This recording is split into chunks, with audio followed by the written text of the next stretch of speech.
first at 7, a CBS4 crew on the ground in Puerto Rico as much-needed supplies reach a rural area of the island. While federal relief is still gaining traction in Puerto Rico, nonprofit groups and charities are sending supplies to the island, which are getting directly into the hands of Hurricane Maria victims. Such good news there. Our Hank Tester and photographer Rudy Marshall got into one of the hardest hit areas. Take a look.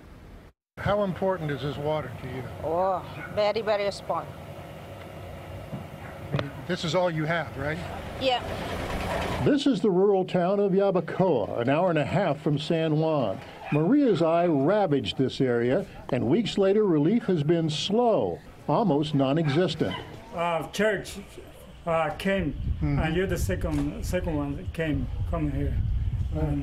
Appreciate it. We appreciate it. Oh, no, it's another one. Hold on. We traveled to Puerto Rico with representatives of Global Empowerment Mission, Be Strong and We Do Better, in a corporate jet chartered by Mango's Tropical Cafe from South Beach. Very, very moving. It's pretty amazing. This is making a difference. Making a difference because for these folks whose homes are totaled, people living under tarps, no water, no power, little food, jobs gone, not a lot of hope in the short run. Can't even get money out of ATMs. Can't even go out to take money because the machine's not working, so I don't got no money, nothing, so at least I got something to eat. This is a story across the interior of the island. It pains Puerto Rico's ex-governor. It's almost shameful to say that almost a month after that, we still have to get water to people, drinking water. And that's exactly what the charter flight brought to this island. Donated water and medical supplies off the jet, later sorted at a city warehouse in Yabucoa. You see that everyone's working together, and I think that this situation is actually going to help Puerto Rico move forward, surprisingly. By late afternoon, the Miami donations, combined with other people-to-people contributions, made it to the outskirts of Yabucoa. We never saw anyone from FEMA, and no military except these Marines who just arrived at the local airport.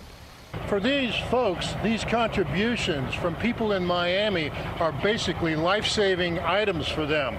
Difficult times ahead here in Puerto Rico. I'm Hank Tester, CBS4 News. The governor says things are looking better since the U.S. military stepped up their efforts. But there are many locations, especially in rural Puerto Rico, that are far worse than what our crew saw in Yabucoa. And our Hank Tester is now joining us here on the set to talk about some of the things that you saw while you were over there. And we're so glad that you made that trip. So important. Yeah, it was very interesting and heartbreaking, quite frankly. And Hank, you told us earlier that the devastation is staggering on all levels. You're a veteran journalist. You've covered all kinds of hurricanes and their aftermath. What struck you about this one in particular? First of all, the lack of relief going in. I've not quite seen anything like that and still don't know exactly what that's all about. But also, it reminded me so much of Hurricane Andrew. Hurricane Andrew was so contained and so compact, but did a lot of damage. This is Hurricane Andrew over virtually the whole island. Oh, it is just, they're just down. It's just amazing.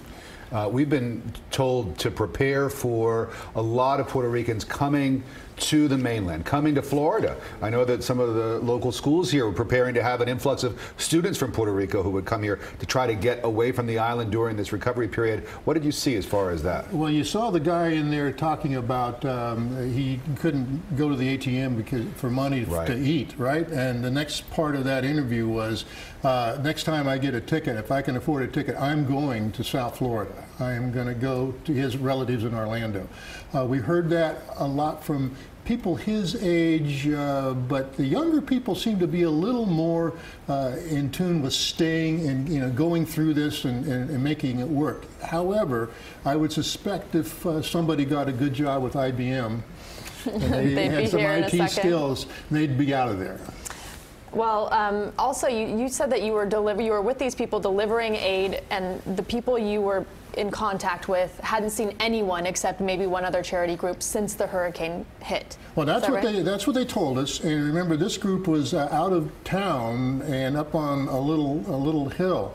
Maybe somebody made it into the lower part of the area, but the guy we talked to up there says, "You're the first we've seen." He goes, "Oh no, wait a minute. There was a charitable group that came here before you guys." But no federal aid, no.